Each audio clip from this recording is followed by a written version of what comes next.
ఈరోజు 8:30 సమయంలో వినుకొండ టౌన్లో జిలానీ అనే వ్యక్తి తనకి రషీద్ అనే వ్యక్తికి ఉన్నటువంటి వ్యక్తిగత కక్షల వల్ల రషీద్ అనే వ్యక్తిని నరికి చంపడం జరిగింది.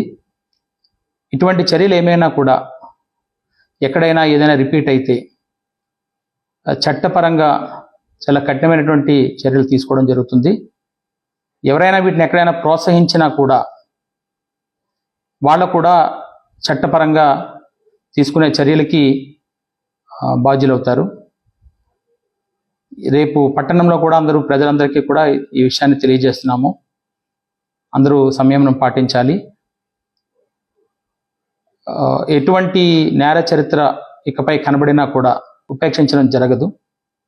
దీన్ని గమనించమని పోలీస్ నుంచి ఒక హెచ్చరిక అయితే ఖచ్చితంగా చేస్తున్నాము. దీన్ని ఖచ్చితంగా గమనించాల్సిన అవసరం కూడా అందరికీ ఉందని కూడా తెలియజేస్తున్నాం.